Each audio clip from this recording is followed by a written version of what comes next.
Ms. Hukill, it's a variation on the same question. Obviously, you have a different position. What is your single biggest achievement as state representative, and how will it help you if elected to the state senate?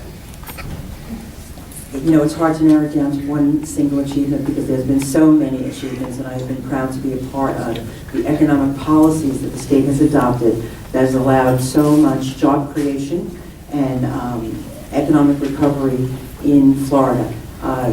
Counties all over the state have taken advantage of these policies and these incentives, and that has allowed them to create jobs from 10 jobs to tens of thousands of jobs. I'm proud of the fact that we balanced the budget, that we cut government waste, that we have supported, meaning I have supported lower taxes, I've supported lower spending on behalf of our government, and fought for tax relief for our citizens, consistently fought for tax relief for our citizens, and also fought against raising any fees or any of those kind of charges on our citizens. This is not the time for us to be putting more onerous conditions on the backs of our citizens. It's not the time to raise taxes. It's the time to help job creators create jobs. Institute policies that will help those job creators create those jobs and get Florida back to work. Thank you.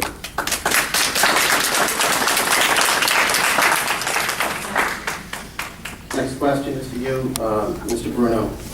You've often described a three-county area of Marion, Volusia, and Lake as like a congressional district in terms of the sheer size of the territory. Have you been able to get your message out to enough voters? Well, we continue to do that. We have been up in the Marion County area.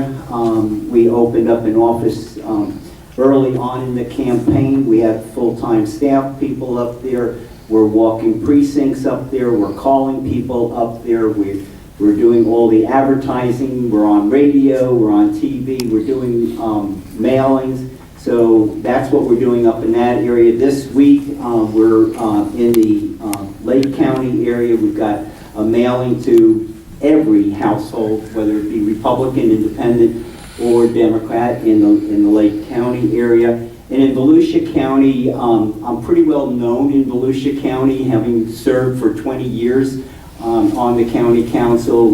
We're working hard though. We are walking precincts, we're making telephone calls, we're doing the mailings, and we have a great crew here. Nicole Tesnow is over here. She's my manager. She is born and raised here in Volusia County in New Smyrna Beach area, went on to law school, and she's a young attorney, and she is doing a great job for the campaign.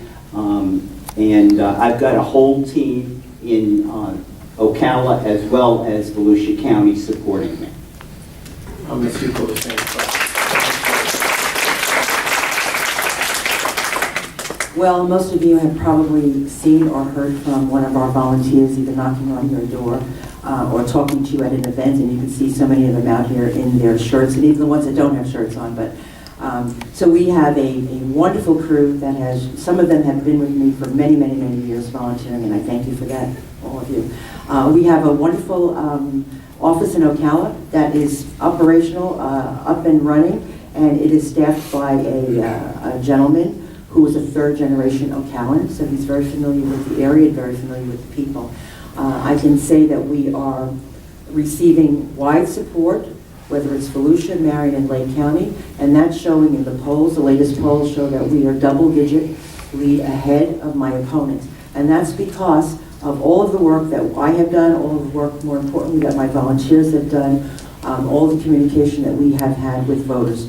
That's the most important thing for us to do, is to communicate with you and hear what's important to you, and that shows in the polls. You have a minute left if you want it. Okay, Ms. Hukill, this question goes to you. The TV ads in Bright House have been around the clock, at least here in Volusia County. There was this one ad in particular that you have described as offensive. After I play the ad, please explain to the public why you find it so hurtful. Nepotism is you are a government person and you hire a family member. That's nepotism. Dorothy Hukill would know. Hukill gave over $100,000 in campaign funds to her son's company, which is based in Hukill's home. Well, how many people were just shot? It's just him. So he got $100,000. And never paid any city or county taxes on it.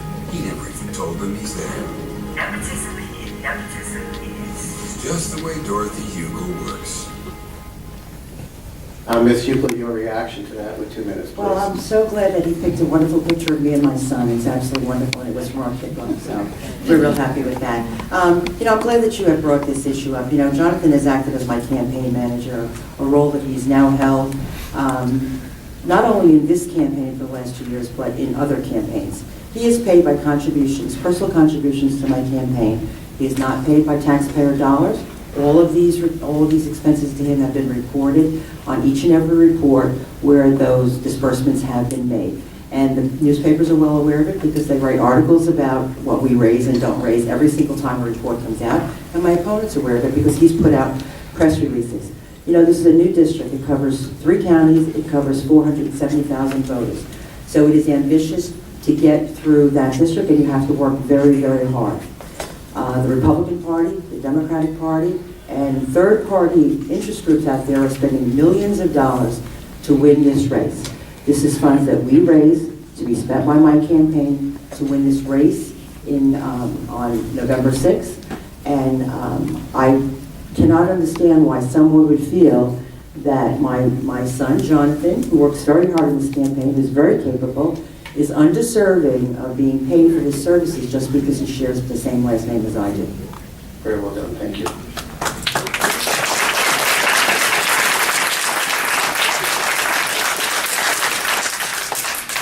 Mr. Bruno, your reaction to that? Let me just say that I didn't raise this issue. My campaign didn't raise this issue. It was raised by a news journal investigative reporter. It wasn't raised by me. The comments that were made on there was on the Mark Bertier show. I didn't make those comments. They made the comments. The Democratic Party picked it up and made a commercial out of it. What do you expect? Do you endorse it? It's a judgment call. You endorse it? I endorse it, yes. Okay. Because people need to understand that it is a judgment call. Excellent. I don't mean excellent, but really excellent. But I do want to talk about the news article. The news article that did raise it, which is the News Journal article. Interestingly enough, the person quoted in that article, one of the people quoted in that article, was Mike Gelati, who was here tonight, I'm assuming he's still here, and who is working on Mr. Bruno's campaign. So obviously they had spoken with Mr. Gelati. Mr. Gelati had given them information. Mr. Bruno, in fairness to you as well, what is your response to this situation? Let me just tell you, it speaks for itself, and I don't need to add to that. Okay, thank you. It speaks for itself. These questions, by the way, are not pleasant, but we feel we need to fully vet the candidates. Thank you. Mr. Bruno, you found a radio ad in support of your opponent to be offensive, and you've even described it as an ethnic slur against Italian Americans back in Jersey or New York. Let me play the ad before you comment. Yo, Vinny, check this out. Frank Bruno's running again. What's Bruno running from now? No, says here he's running for the Florida State Senate. Right, you mean being a political boss in Volusia ain't big enough? Think Frankie wants to get out of here now that Volusia County has the second highest tax rate in Florida. And people are talking. Bruno's been socking it to the people there for years. Gas taxes, property taxes, bed taxes, and now he wants to tax the internet. Yeah, I'd be running too, as far away as possible. That's as bad as Frankie's trip to Hawaii. People are still sore about that. Who gets away with that? Don't you get it? Frank Bruno thinks the rules don't apply to him. He's the boss. Taxes for us? Trips and perks for Frankie Bruno? When does it end, Vinny? On election day, Joey. On election day. April and Collaborative has been paid for by the Republican Party of Florida, 420 East Church Street, Tallahassee, Florida, 32301. The Republican Party of Florida endorses and urges you to vote for Dorothy Hukill, Don Gates, and Andy Gardner. Chairman Bruno, your reaction to this ad that you found offensive? I just want to say that I'm a proud Italian American. I think that should be offensive to all of us. Yes. Absolutely. And let me also say, on all of these ads, there's been over $3 million worth of ads, negative ads against me. The whole idea is to distort my record, smear my name, and also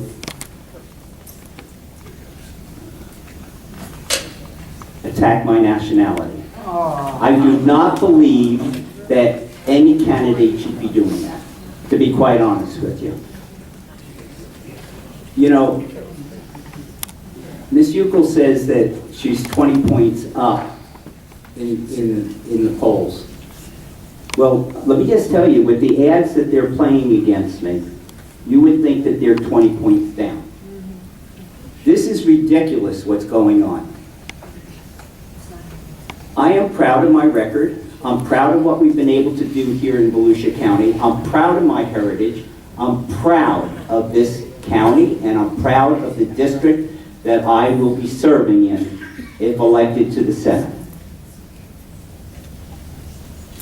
Channel 9 just recently did a fact check.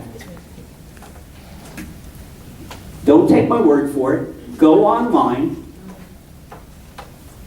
and listen to the fact check on all of the negative ads against me. And they gave Dorothy a big D for not telling the truth. Go online and see for yourself. The Orlando Sentinel endorsed me. Thank you. And it says that that was an offensive ad. Thank you. Thank you.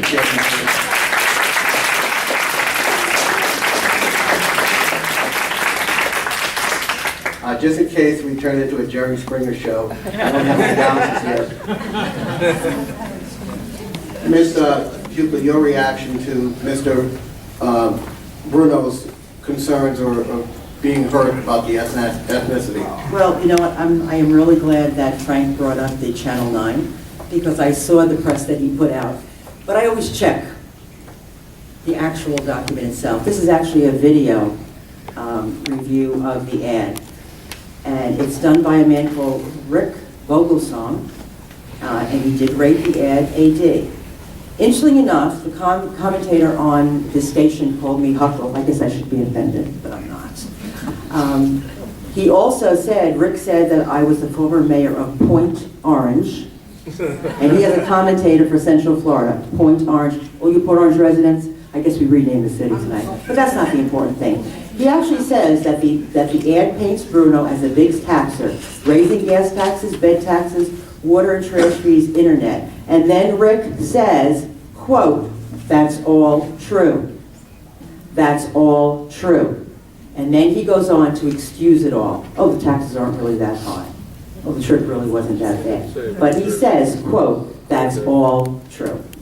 So obviously the headline with the press does not meet what the actual video says. So yes, I invite you to go on and listen to it, and listen to this man who doesn't know what city we live in, who can't say my name, but says that's all true. You know, with regard to the ad that Mr. Bruno finds offensive, I don't think the ad is offensive. I have lots of people who have contacted me, and there are many in this audience today who do not feel the same way. This is two men with a New York or New Jersey accent talking about a man who has a tax and spend record and who wants to then go to the Florida Senate, where he will do the same thing he did at the lower level.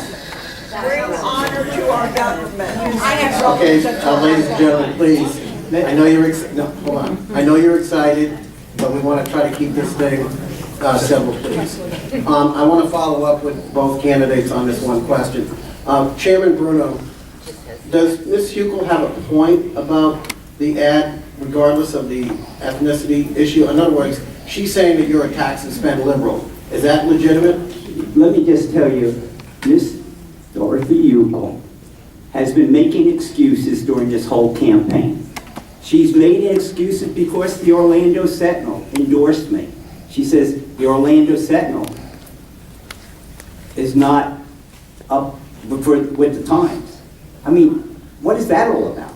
She says that the reporter that gave that information you could criticize somebody because they misstated the town that she served as the mayor. I mean, people make mistakes, people.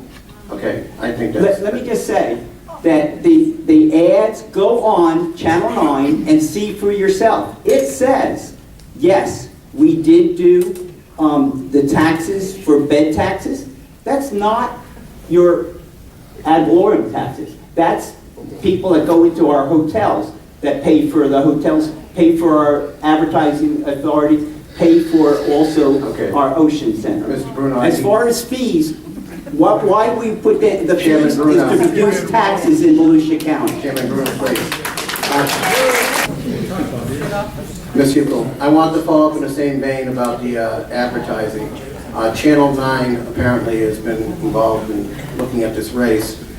This guy, whatever his name is, said that we aren't the second highest tax county in Florida, that you're throwing in the bed tax, which Mr. Bruno doesn't control, and some other issues. What's your response to that? You know, the first entity to report that we are the second highest tax county was obviously the News Journal. This was not something I wrote. They wrote the article. Everybody in this county has read the article. I did not attribute certain things to him. I repeated what the News Journal has said, that we are the second highest tax county. All of the other issues in there, according to Fogelsong, that's how you say his name, they're all true. They're absolutely true. Let me say something. You know, this is really a distraction of the issues. People want to talk about the issues. If I wanted to play this blame game, I would be complaining about the ad that Mr. Bruno approved on TV showing a woman, supposedly me, shopping and spending money, shopping and spending money. What a stereotype for women. That's offensive to women. That's a war on women. I did not call the papers, I did not call the radio, I did not complain about it. I want to move on quickly. 10 seconds. You got to tell the truth. You know darn well that I'm not responsible for all the taxes in Volusia County. You've got... Okay, I think we've made the point. I'm telling you, I only have one part. Let me just tell you, to be more fiscally responsible, the state budget in 2006 was $63 billion. Today it's almost $70 billion. The county's budget in 2006 was $580 million. Today it's $582 million. Their increase in government was 11%. Volusia County's increase was 0.03%. The next question goes to So, on to the next question, and I hope that we can return to a happy family here.